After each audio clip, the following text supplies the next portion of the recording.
P.A. Straubinger, I hope I'm pronouncing that correctly. Yeah, Um, Beautiful, thank you. He's a renowned filmmaker from Austria, and he traveled and put together a beautiful film about pranic living that is entitled In the Beginning There Was Light. And the journey to creating that film began through his interest in meditation and yoga, and coming across a meditation teacher who was living without food. And so that struck up his interest, and the journey began from there. And that's about what I know about your journey, but I'm sure you're going to give us a lot more information and things for us to absorb. So thank you and welcome to the Pranic World Festival, and thank you everyone for joining us live and everyone online as well. Thank you and welcome. thank you. Thank you very much. So I didn't prepare a real speech today. I just will keep talking. I'm now dealing with this phenomenon of pranic feeding for more than 25 years altogether. So I have a lot of information gathered, and if there are any questions, please let me know. I just will start by how I came in contact with the whole topic. And please let me know if you want to know more, or if there appear any questions. So I started fasting in the 90s, classical fasting, and started meditation in the 90s. And as you said, in the year 2000, I met a meditation teacher where I learned a special meditation.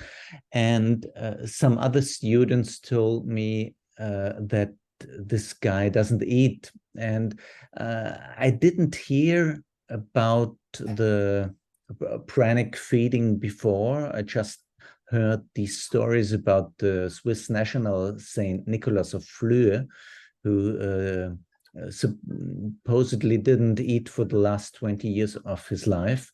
And this was the beginning of my journey, because I found this really interesting, that there was a man who said that he didn't eat for more than a year.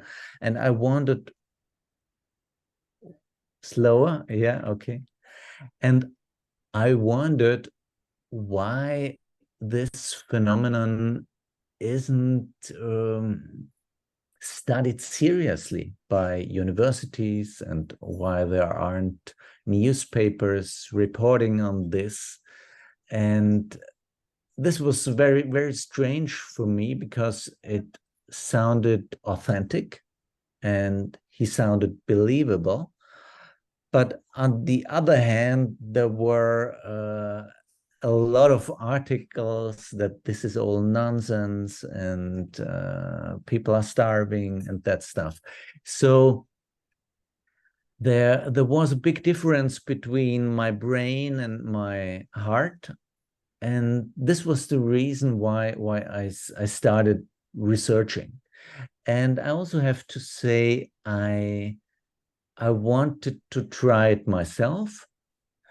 And I started learning about Jasmuheen and the 21-day process and all that stuff. And before I wanted to make a film. So I started researching in the year 2000. And I started filming in the year 2005. So there were 5 years of private research before. And I came to the conclusion that pranic feeding is not something I can do or I want to do. I still do fasting, and I wrote 3 books about intermittent fasting. So I think it's very healthy to work with periods of fasting, but leaving away food altogether, in my perception, isn't something everybody can do or should do. I think that uh, in the Yoga Sutras of Patanjali, pranic feeding is described as one of the siddhi, so one of the supernatural powers that appear on the yoga path. And Patanjali says that you shouldn't force the siddhi. They are present, you get. But the siddhi are not important or are not a sign for being enlightened. They are just a very interesting present you get from above. So, and I also think that it's one of the dangers that people try to force the siddhi. I think it's one of the dangers, and this is a warning I also would give in this context, that you should be very careful and listen to your own body, to which extent you should try pranic feeding. In my perception, in reality, everybody is living on light. Everybody gets subtle energies, but the amount of caloric food you need differs from person to person, from situation to situation. And it's important that you listen to yourself and listen to your body. But apart from this, for me, this phenomenon is important on another level. If there is only one person in the world that is able to live without caloric food, or it must not even be completely living with caloric food, but with very, very little amounts, this is questioning the classical view of how humans get their energy. It's questioning the materialistic worldview. And this was the most interesting part for me. And my film is in reality just on the surface about pranic feeding, or eating or not eating. The main message of my film is that I question the materialistic worldview, the mechanistic materialistic worldview that is often confused with science. And I think that this materialistic worldview became a modern religion for our Western world.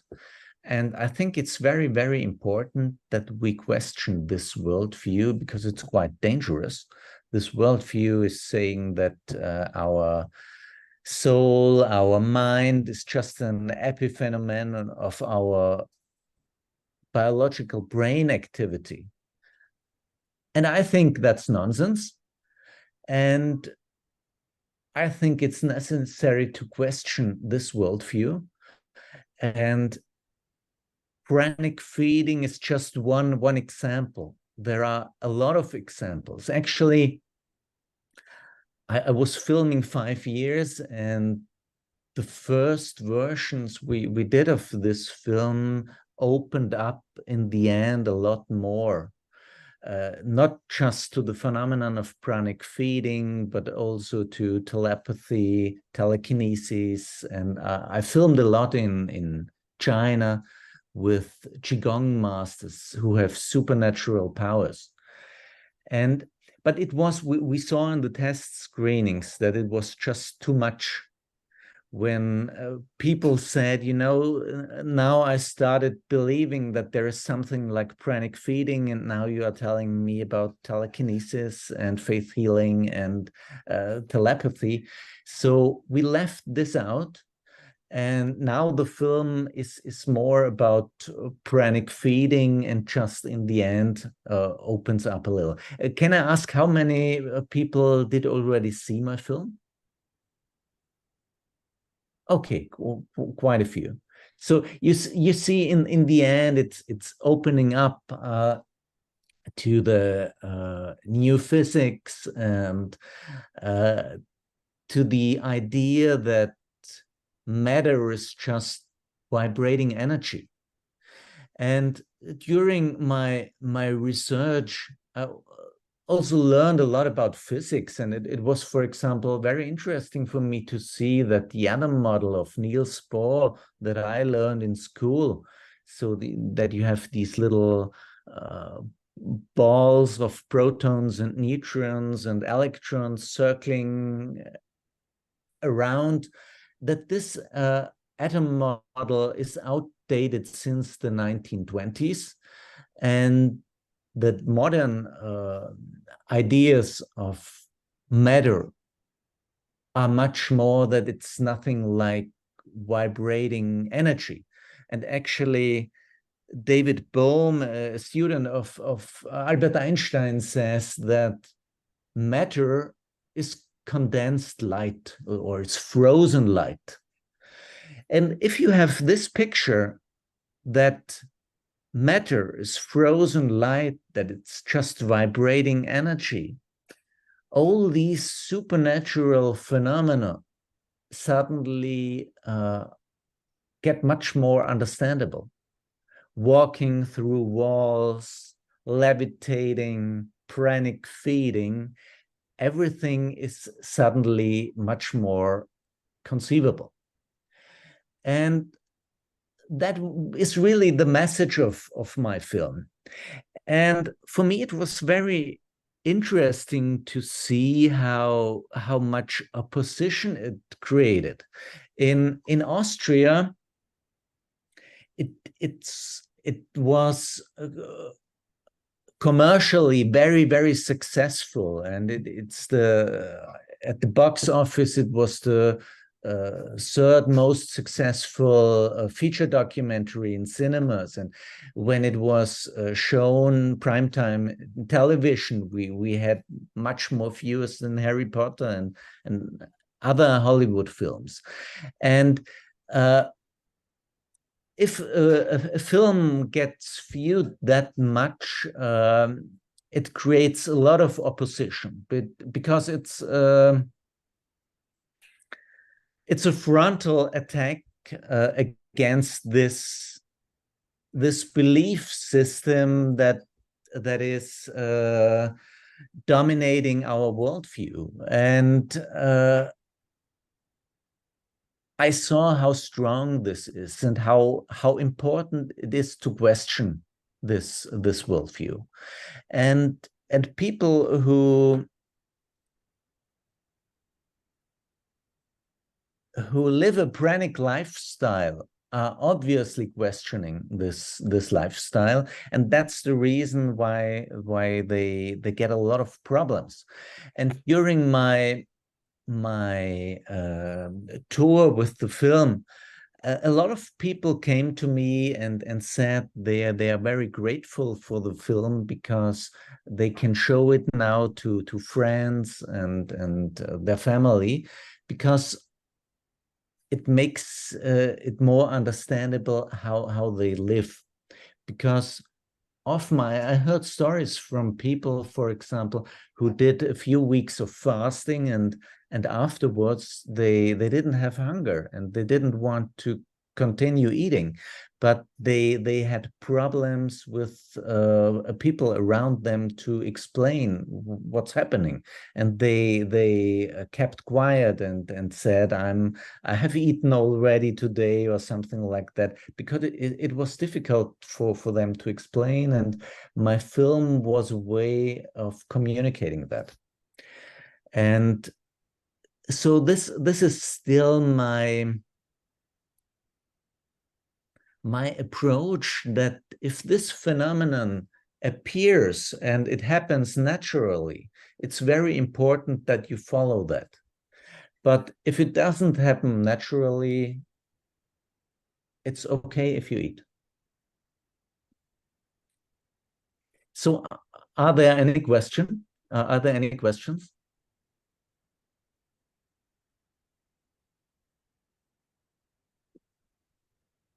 So does anybody have any questions at this point? Don't be shy. Yes, okay, we have a question here. Paul? Yeah.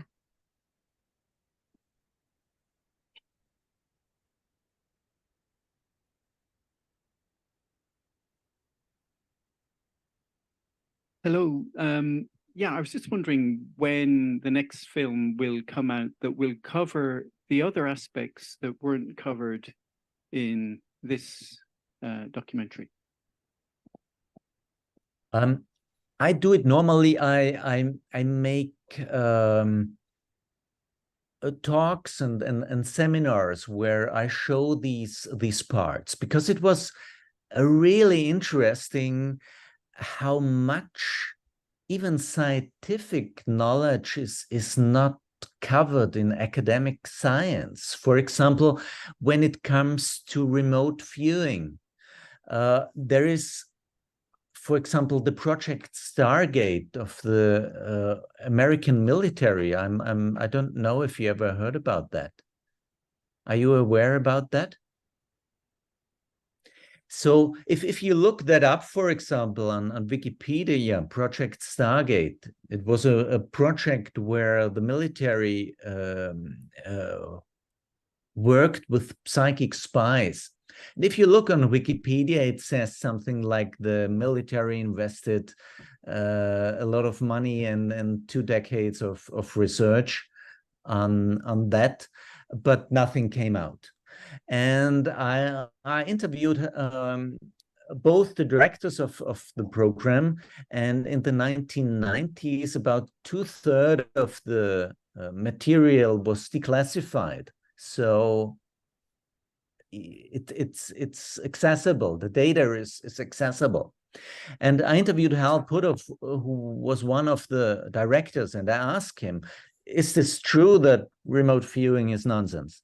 And he laughed and said, if I really think that the American military invested millions of dollars in 2 decades, if it was just nonsense. And he said, everybody who is really doing research on remote viewing knows it is real. And everybody who doesn't research it says it's nonsense.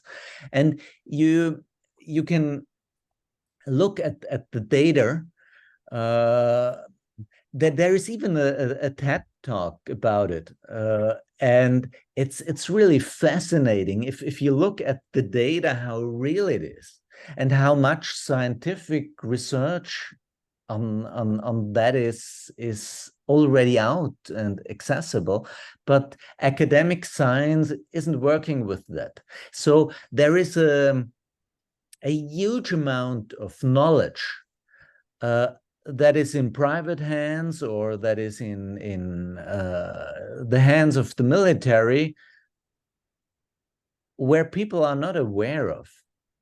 And Amit Goswami, the quantum physicist, says supernatural phenomena fulfill all scientific criteria. The only criteria that they do not fulfill is strict replicability. And this is common with all supernatural phenomena. And actually, it's the same with pranic feeding. So when you look, for example, at the caloric theory, it's like a Gaussian curve. So when you look at the caloric theory, it fits for most people, more or less. But if you go out on the curve, the deviations get more and more extreme, and you have fewer individuals the further you go out on the curve. So there are very few Prahladianis who don't eat at all and don't drink at all. There are very, very few, but the deviation from the classical caloric theory are enormous. And for me, it was also interesting to see when I looked into caloric theory that actually classical caloric theory is outdated since the 1970s. So there was in Nature famous, so Nature, the biggest and most renowned scientific journal in the world, there was an article in 1973, How Much Food Does Man Require, it is called. And the bottom line is, we don't know, because it differs from person to person and from situation to situation. And in the 1980s, there was a scientist who did research on the human metabolism, Dr. Paul Webb. And he did a lot of research about direct and indirect calorimetry. So the dogma of caloric theory is that our life energy is created from the oxidation of glucose by burning sugar, more or less. And if this dogma would be real, then direct and indirect calorimetry should be the same. So if you measure how much oxygen you take in and how much carbon dioxide you breathe out, you can calculate a theoretical amount of energy. And this you can then compare with the actual energy produced, like heat and work and how much you lose in fat and all that stuff. And the interesting thing was that in completely normal people, the difference between direct and indirect calorimetry was up to 23%. So nearly a quarter of the amount couldn't be explained calorically in some cases. And the study from Dr. Paul Webb says they called this unmeasured energy. And he said this energy delta that you cannot explain by caloric theory, this energy delta is getting bigger the fewer calories you take in. And this is actually something that we all experience when we do longer fasting, that in the beginning we lose weight very quickly, and afterwards the curve is flattening. And this is just something that is unexplainable by Western science, at least in the few years. But for example, in the Eastern medical traditions, it is known that the life energy, the chi or the prana, or however you call it, that we do not only take it in by breathing and food, but also directly via chi. In China, when you saw my film, there is a chapter called Bigu. So pranic feeding is called Bigu in China, which means without bread. But the full name is Bigu Fu Chi, which means without bread and just through chi. So you don't need bread anymore and take the chi in directly. And the interesting thing is that this chi or prana, or Wilhelm Reich called it organ, that it's in a way connected to light. So when you saw my film, there is this chapter about biophotons. And Fritz Albert Popp, who is the pioneer of biophoton research, actually continued the work of Wilhelm Reich. Wilhelm Reich tried to bring in the idea of a life energy into the scientific discussion, because we have to keep in mind that classical science has not the least idea what life energy is. They cannot produce a single living cell out of dead matter. It's not, they don't know how you bring life into dead matter. It's a wonder, it's a miracle. It's a omnipresent miracle. And we consist out of billions of these cells. One moment, I just closed the window.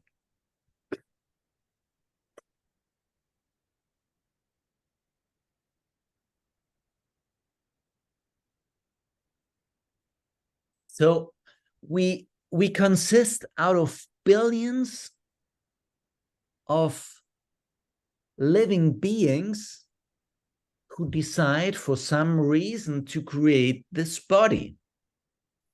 It's a miracle. We could not live 1 second if we would have to do this consciously.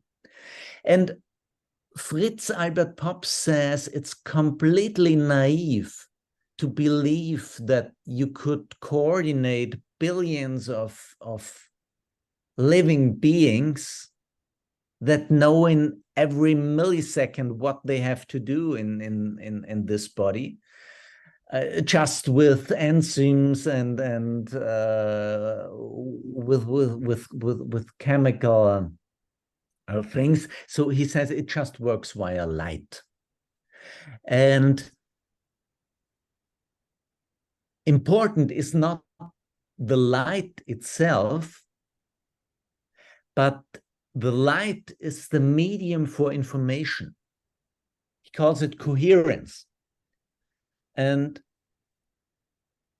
the biophotons is a very weak light emission that we find in all living cells. And if the cell dies, this light emission disappears.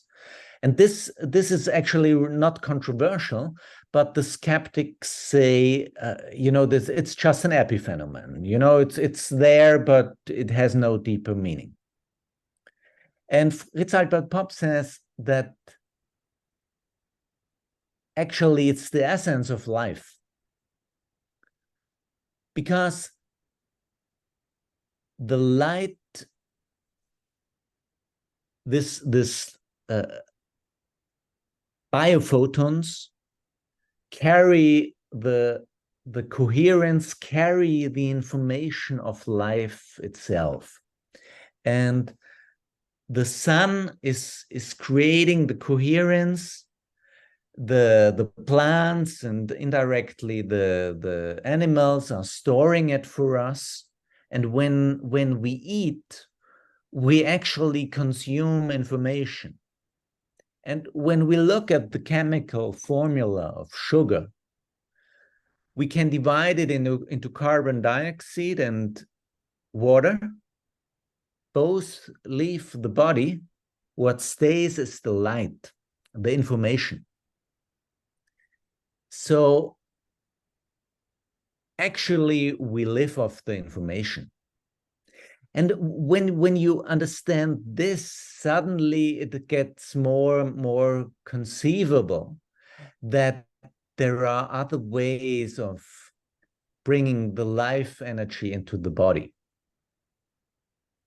And funny enough, in the last years, so after I released my film, I get more and more information also from Western scientists that there are explanation models how this works. For example, I was contacted by Professor Gerald Pollack. Do you know him? Who knows Professor Gerald Pollack? And okay, not everybody. So Professor Pollack is a bioengineer working at the University of Washington. And he described a fourth phase of water. So besides solid, liquid, and vapor, there's a fourth phase of water. And this fourth phase of water, it's liquid crystalline water, is our body water. So actually, we are bubbles of this fourth phase of water. And this, he calls it EC water, has special chemical and physical it also has a special chemical formula. It's not H2O, it's H3O2. So it has an additional oxygen, and therefore it's it has negative charge. And at the University of Washington, they were able to build a water battery. So a battery that just consists out of water, of liquid water and this fourth phase of water. And this water can be charged by light and by radiation from the outside. So this would be one explanation how how energy can get into the body without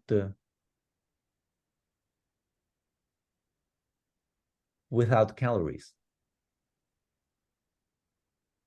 And there are other scientific indications. For example, they found that our mitochondria is able to convert photons into energy that our body can use. So it seems there is actually something like human photosynthesis.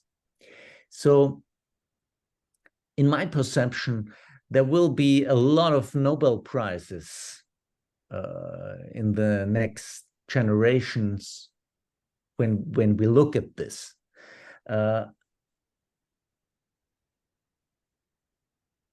What for me is important, and what I try to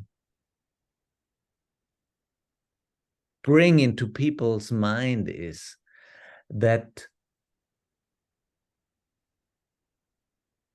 the life energy is a big miracle. We are wonders. And it seems that these subtle energies, chi, prana, and so on, that there are a messaging instrument between consciousness and mind and physical matter. And for my film, I also spoke with consciousness scientists, and Dean Radin from the Institute of Noetic Sciences says, what is consciousness? Consciousness is an ordering principle. And if this ordering principle leaves the body, then it quickly falls apart into its uninteresting materialistic substances. So the interesting part is consciousness. It's this ordering principle. And if we understand that, then it suddenly makes sense that there is also something like an inner light. So what we do in meditation is actually creating order, or allow the order to evolve in us. Because our thoughts disturb this order. We always connected with the source, with the order. So our body needs order from the outside and order from the inside. And in the Indian tradition, we also have this notion of Kundalini energy, so the divine life force. And on the spiritual path, we awaken the Kundalini energy. And this Kundalini energy is able to create the most strange and supernatural phenomena. And yeah, as I told before, pranic feeding is just one expression out of many. Patanjali describes so many different siddhi. And yeah, now coming back to the other supernatural phenomena, I told about the project Stargate, and that about 2/3 of the material was declassified in the 1990s. And there was a professor, Professor Jennifer Utz. She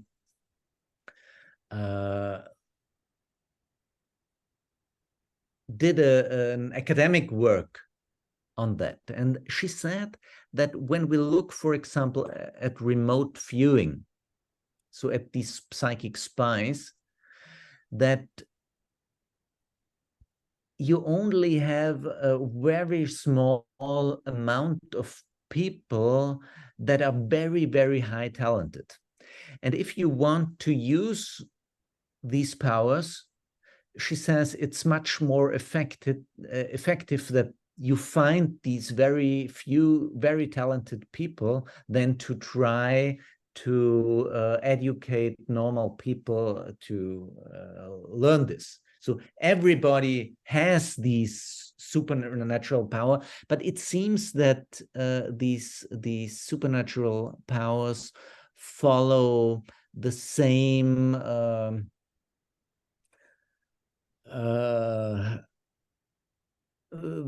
conditions like I don't know, basketball or piano playing, so that there are very few very high talented people, and it seems to be the same here.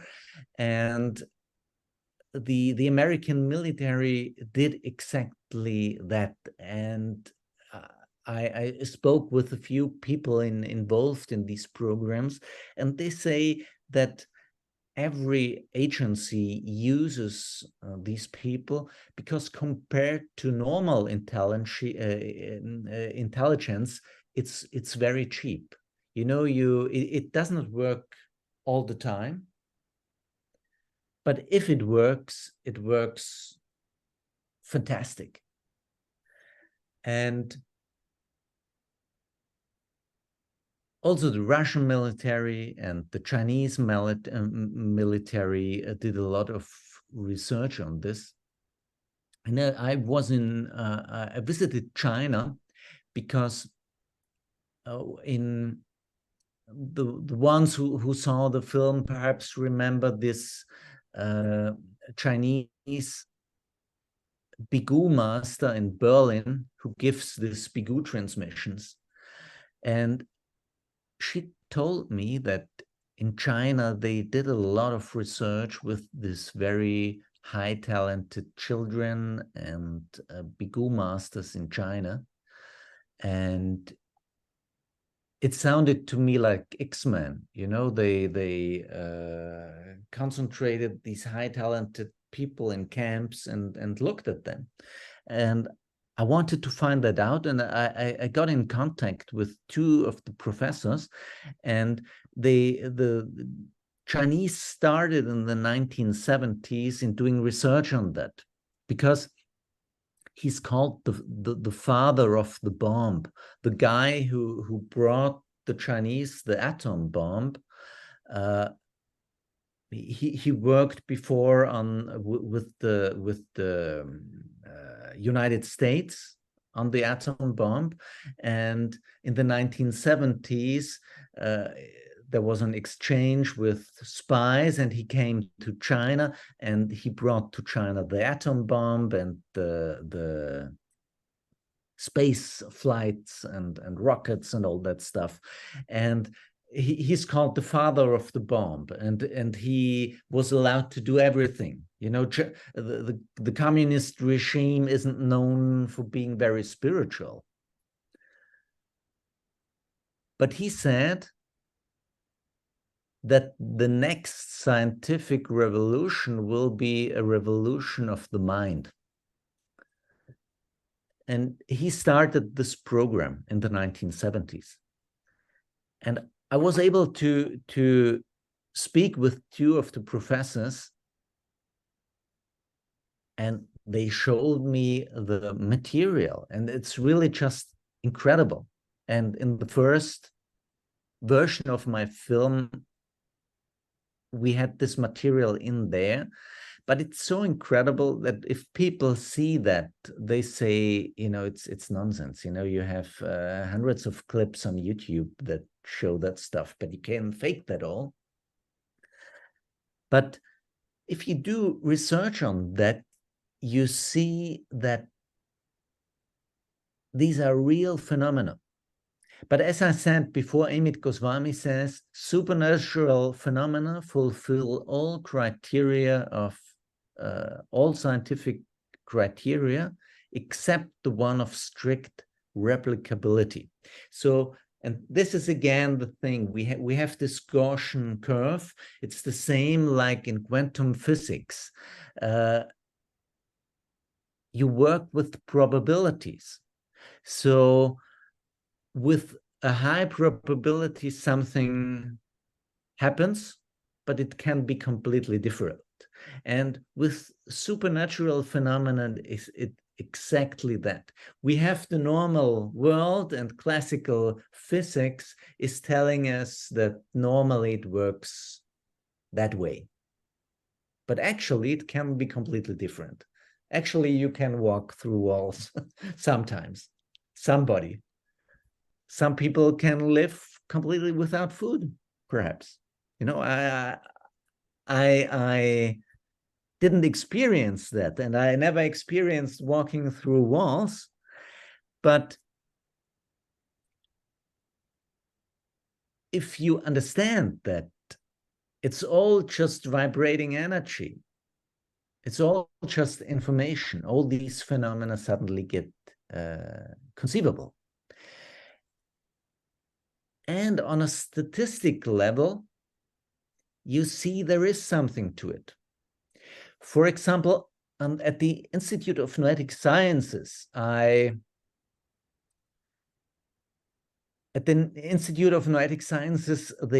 try to research supernatural phenomena that we all experience on a scientific level, because most people experience supernatural phenomena in some way, but they are explained away. Like when somebody's saying, you know, I knew that you would call.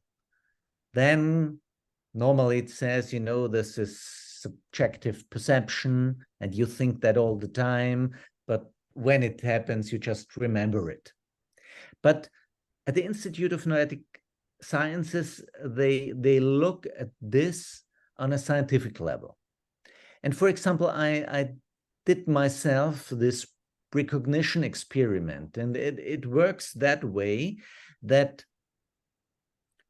you are connected with a device that measures your microsweat. That's also something you use with lie detectors.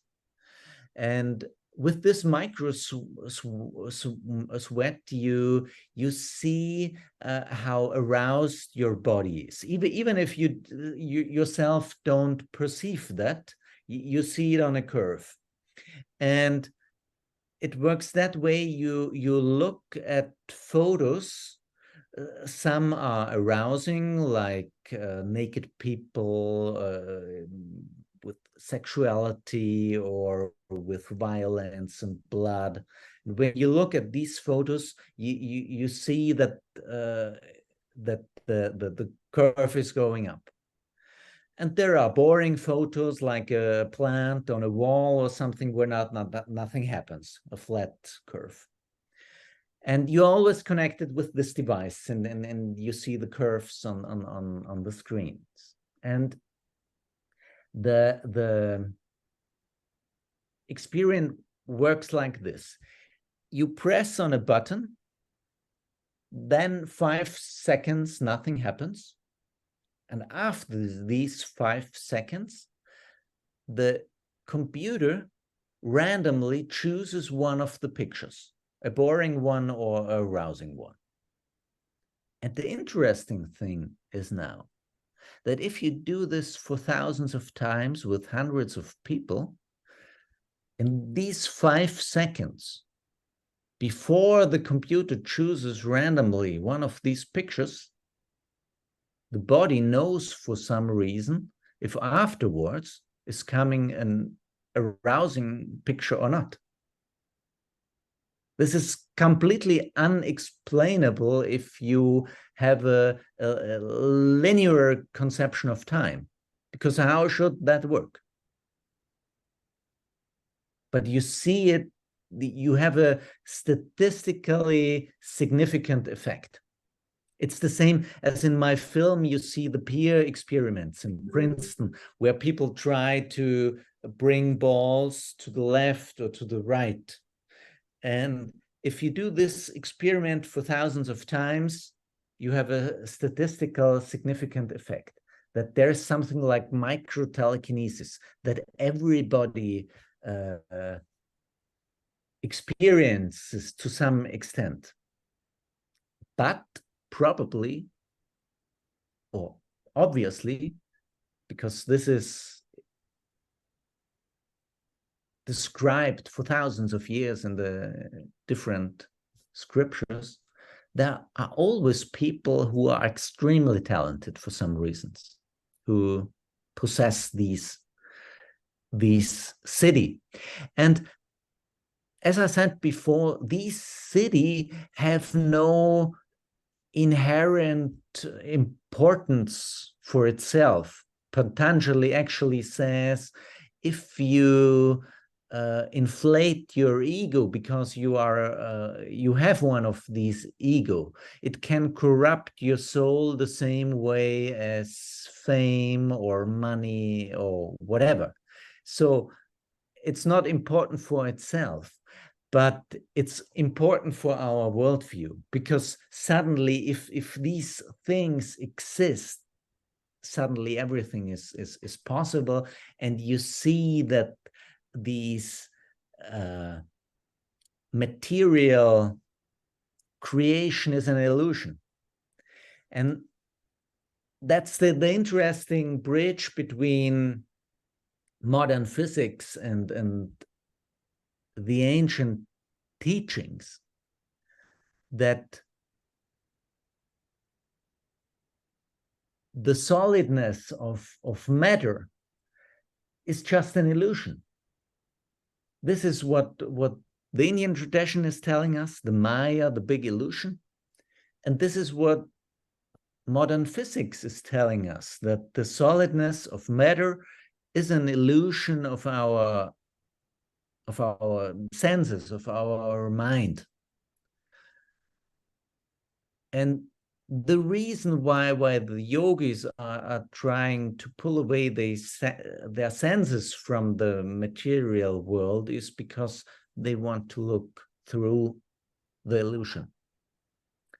So this is the thrilling part and the real message of of my film.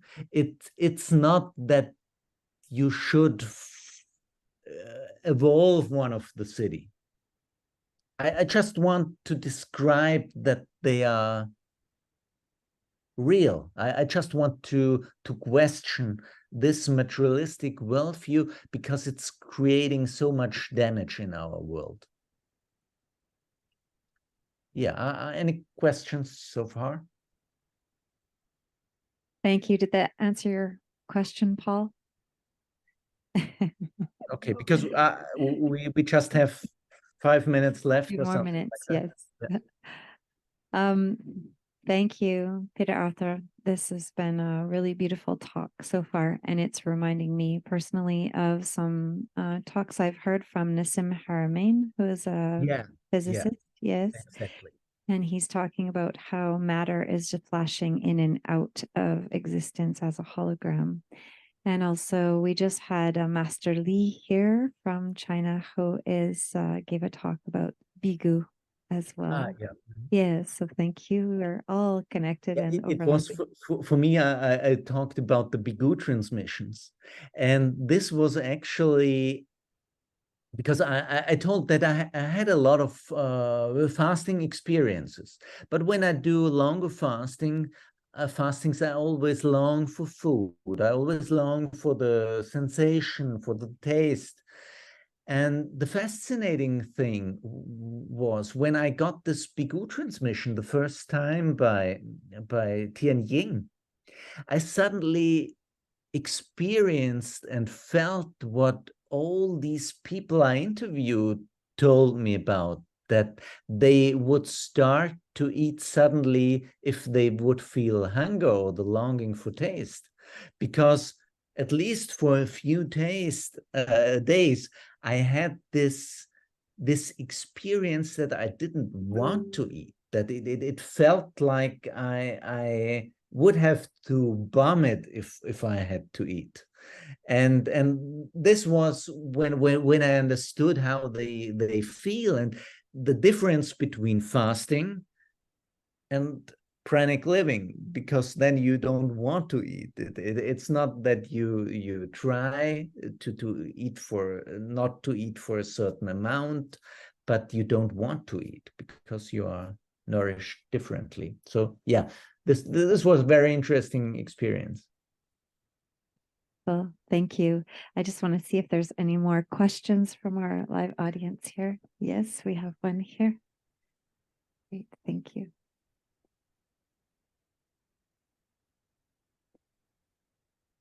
Come within view here.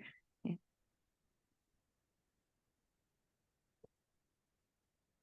Thank you a lot for your talk. It was amazing to listen to you, for me. Even cried a bit because it felt like my inner child always knew that it was like that, and you were saying it is like that. I was like, wow, nice.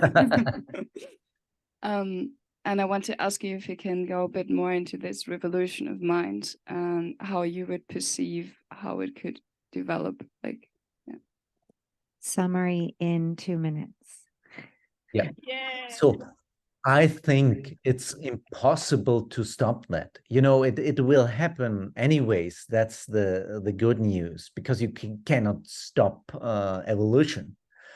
What we are perceiving now is that we have a kind of backlash, and this materialistic forces seem to try to control it for some reason, but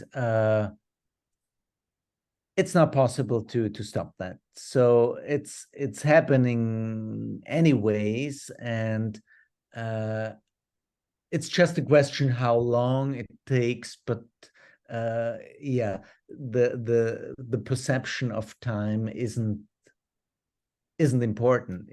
If we are in contact with this area I talked about, with consciousness, then time is nothing of importance.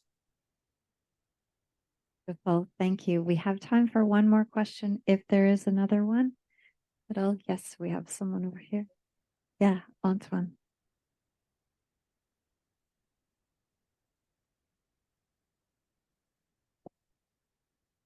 Thank you for the movie because it inspired me being on experimenting with this path of pranic. Yeah.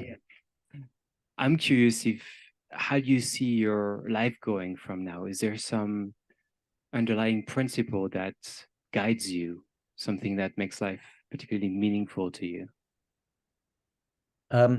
Yeah, this contact with this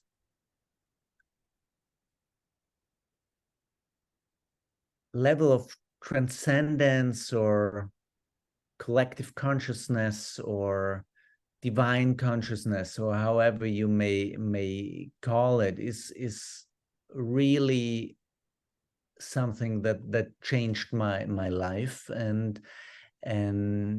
makes life so calm, even if on the outside unpleasant things happen.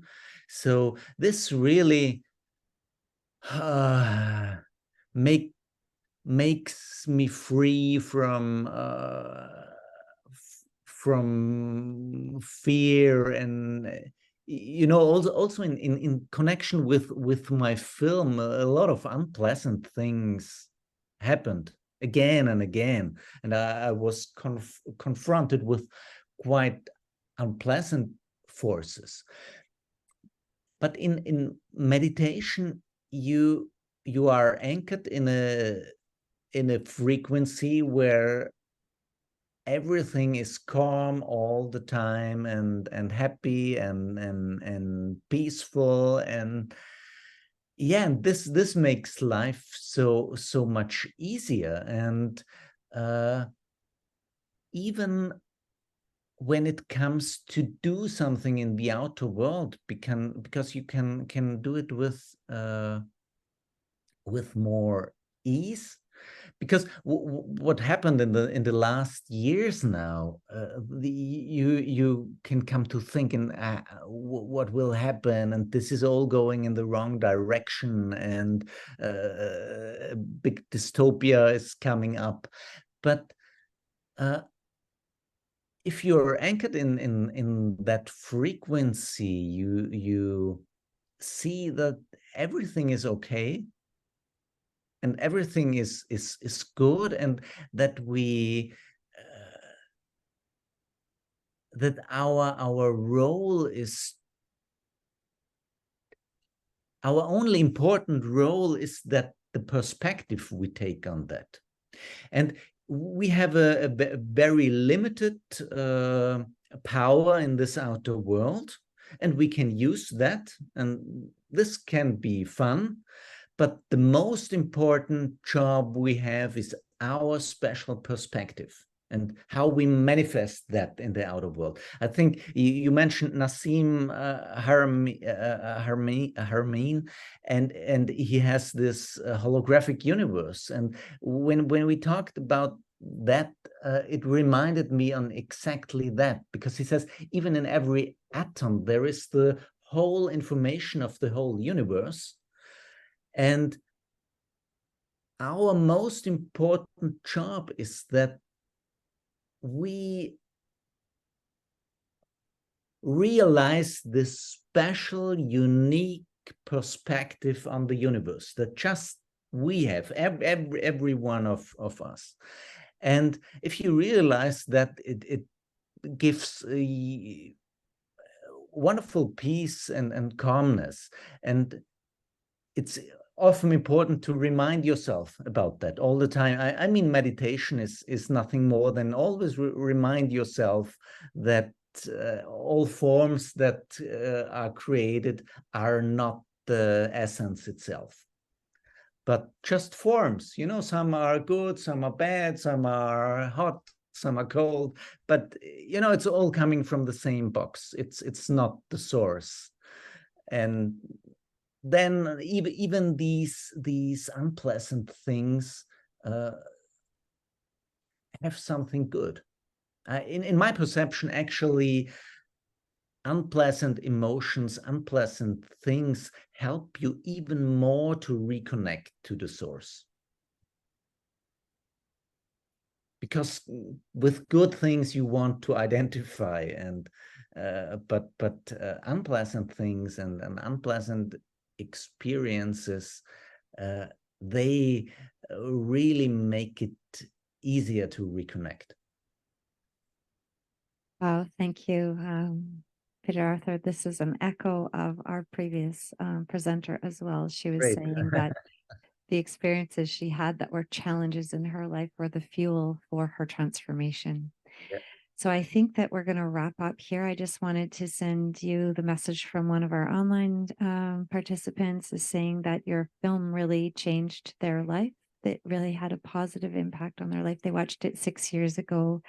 And there's another one who wants to know if it's possible to see your film in France. Yeah. How do people see your film now? How is it being screened? I know that this evening we're all here going to watch your film. It's on Vimeo. It's in different language versions. It's in French, in Chinese, in Spanish, in Portuguese, in German, in English. Just go on Vimeo. It's in different language versions. Or you go on lightdocumentary.com. That's the English web page. You also find a lot of information I talked about, with all the links to the scientific articles I talked about, Dr. Paul Webb and Nature and all that stuff. So lightdocumentary.com, and you also have all the language versions there. Beautiful. Thank you. That's lightdocumentary.com. Exactly. Yeah, we're about to watch your film this evening as a group. So thank you. We're going to enjoy a little bit more of pondering all of the things that you're presenting here. Thank you. Thank you very much. Have a great time. Thank you so much. Thank you. Bye-bye.